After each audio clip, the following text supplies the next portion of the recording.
இந்த மண் கொள்ளையர்கள் இருக்கின்றார்கள், மண் மாப்பியா இருக்கின்றது. 6 மனித உயிர்கள் காவு கொள்ளப்பட்டிருக்கிறது. கடைசி நேரத்தில் இன்றைக்கு ஆட்டத்தின்னு மாட்டத்தின்னு கடைசி நேரத்தில் இன்றைக்கு போலீஸ்காரர்களையும் தின்னுகின்ற நிலைமைக்கு அல்லது கொள்ளுகின்ற நிலைமைக்கு இன்றைக்கு இந்த மாப்பியாக்களுடைய செயற்பாடு வந்திருக்கும். அதாவது இன்றைக்கு 1,00,000, 1,20,000, 1,50,000 வரைக்கும் இந்த மண் விலை அதிகரித்து இருக்குது. யாழ்ப்பாணத்துக்கு குறைந்தது 55,000, 65,000க்கும் இடைப்பட்ட விலையில் இந்த மண்ணை பெற்றுக் கொடுக்க முடியுமான சூழல் இன்றைக்கு ஏற்பட்டிருக்கிறது.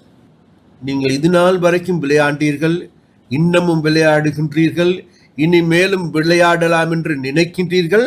மறந்து விடாதீர்கள், இது தேசிய மக்கள் சக்தியினுடைய அரசாங்கம். 2வது தடவையாக கைது செய்யப்பட்டால் 2 மில்லியன் ரூபாய், 20 லட்சம் ரூபாய் அபராதம் செலுத்த வேண்டும். இனி வரும் காலங்களில் இரவு 12 மணிக்கு மேலாக ஓடுகின்ற உங்களுடைய வாகனங்கள் எதிர்வரும் நாட்களில் இருந்து பகல் நேரங்களில் மாத்திரமே ஓட முடியும் என்கின்ற முடிவு எங்களுடைய வடமாகாணத்தில் நாங்கள் எடுப்பதற்கு ஜனாதிபதி அவர்களும் இந்த சம்பவம் கேள்விப்பட்ட உடனே எங்களுக்கு தொலைபேசியில் தெரிவித்தார். விசேடமாக போலீசாரினால் எடுக்கப்படுகின்ற நடவடிக்கை என்பது சாதாரண அப்பாவி மக்கள் மீதான நடவடிக்கையாக இருக்கக்கூடாது.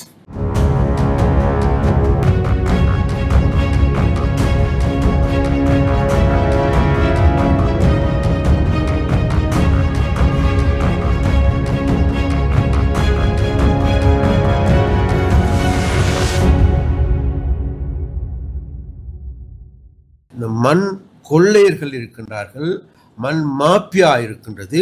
அப்போ இந்த மாப்பியாக்காரர்களிடம் இருந்து எங்களுடைய மண்ணை பாதுகாத்துக் கொள்ள வேண்டிய தேவை இருக்குது.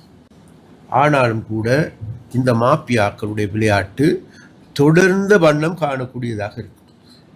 அதனுடைய தொடர்ச்சி கடந்த காலங்களில் எங்களுக்கு தெரியும். 6 கொலைகள் இடம்பெற்றிருக்கிறது. 6 மனித உயிர்கள் காவு கொள்ளப்பட்டிருக்கிறது. கடைசி நேரத்தில் இன்றைக்கு ஆட்டத்தின்னு மாட்டத்தின்னு கடைசி நேரத்தில் இன்றைக்கு போலீஸ்காரர்களையும் தின்னுகின்ற நிலைமைக்கு அல்லது கொள்ளுகின்ற நிலைமைக்கு இன்றைக்கு இந்த மாப்பியாக்களுடைய செயற்பாடு வந்திருக்கும். அதனால் போலீஸ்காரர்களிடம் நாங்கள் கேட்டுக்கொண்டோம், எல்லா போலீஸ்காரர்களும் அல்ல, அதாவது இந்த மாப்பியாக்களுக்கு பின்னால் போலீஸில் ஒரு சில மாப்பியாக்களும் இருக்கின்ற ஒரு சில மாப்பியாக்கள். அதனால் அந்த மாப்பியாக்களுக்கும் இன்றைக்கு அவர்கள் புரிந்து கொள்ள வேண்டும்.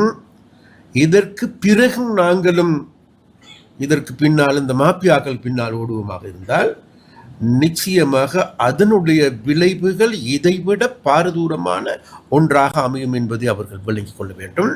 அதனால் உடனடியாக இதற்கு எதிரான நடவடிக்கைகளை எடுங்கள் என்று நாங்கள் மிகவும் ஆணித்தரமாக போலீசாரிடம் நாங்கள் கேட்டுக்கொண்டோம். அதற்கு விசேடமாக இன்றைக்கு 4 மாதங்களுக்கு முன்னர் தான் எங்களுடைய சீனியர் டிஐஜி அவர்கள் யாழ் மாவட்டத்திற்கு வந்திருக்கின்றார்கள்.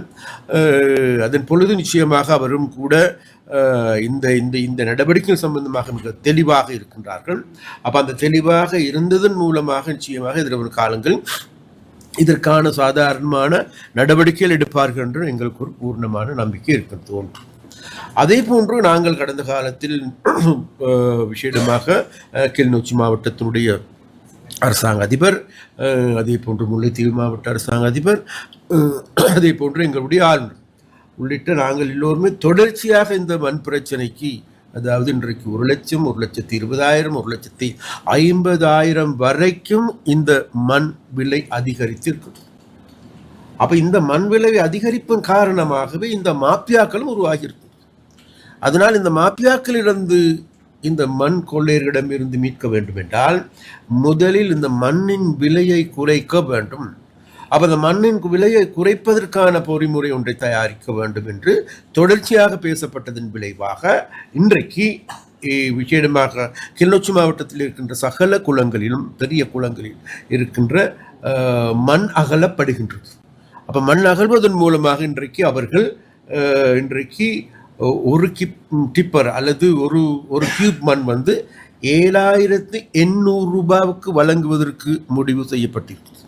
அதற்கான நாங்கள் கடந்த காலத்தில் டெண்டர் கோல் பண்ணியிருக்கின்றோம். டெண்டர் இன்றைக்கு அவர்களுக்கு கையளிக்கப்பட்டிருக்கின்றது. அப்படி நாங்கள் பார்க்கின்ற பொழுது ஒரு டிப்பர் மண் குறைந்தது 23,000க்கு குறைவான விலையில் பெற்றுக்கொள்ள முடியும். அதற்கான டிரான்ஸ்போர்ட் செலவு மற்ற ஏனைய செலவுகள் எல்லாம் பார்க்கின்ற பொழுது யாழ்ப்பாணத்துக்கு குறைந்தது 55,000 65,000க்கும் இடைப்பட்ட விலையில் இந்த மண்ணை பெற்றுக் கொடுக்க முடியுமான சூழல் இன்றைக்கு ஏற்பட்டிருக்கிறது.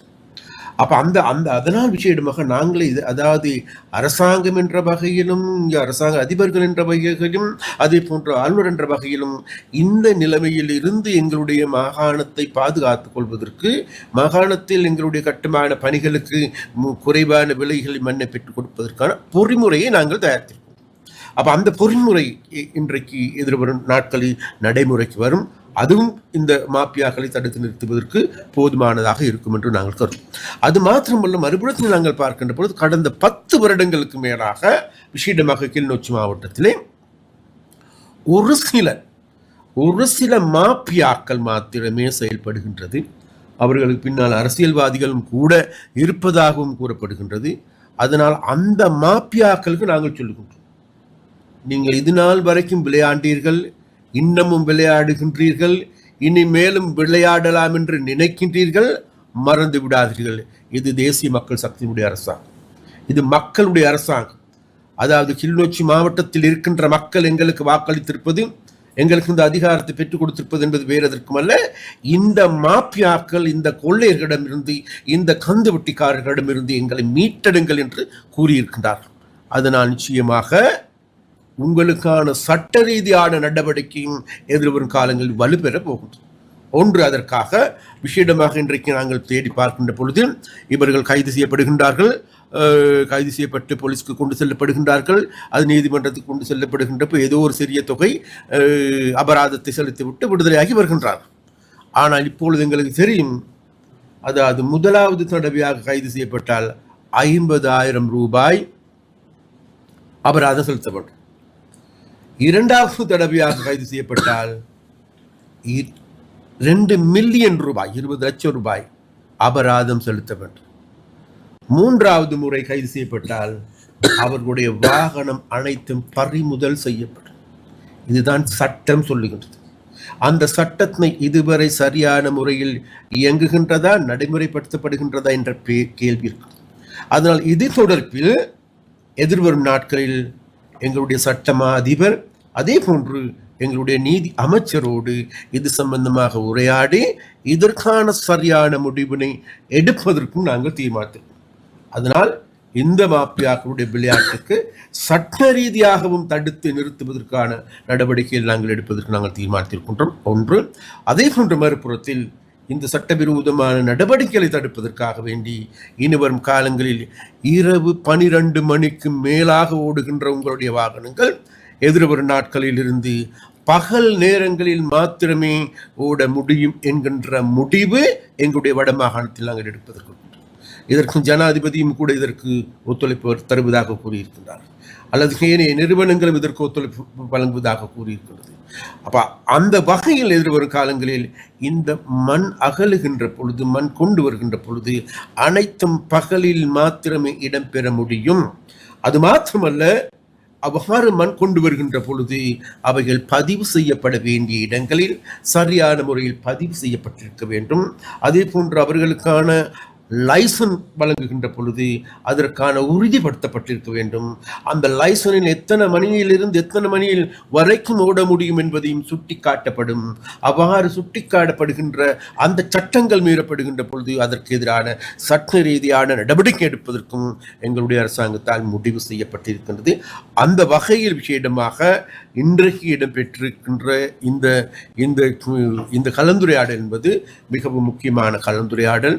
அதே போன்று இந்த இவ்வாறான நேரங்களில் எங்களுக்கு தெரியும், போலீசார் ஒருவர் கொல்லப்பட்டதன் பிறகு சாதாரண மக்கள் கொல்லப்படுகின்ற பொழுது அதற்கு எதிரான மக்களுடைய எழுச்சி, கிளர்ச்சி போன்றவை வெகுவாக வெடிக்கக்கூடிய வாய்ப்பு.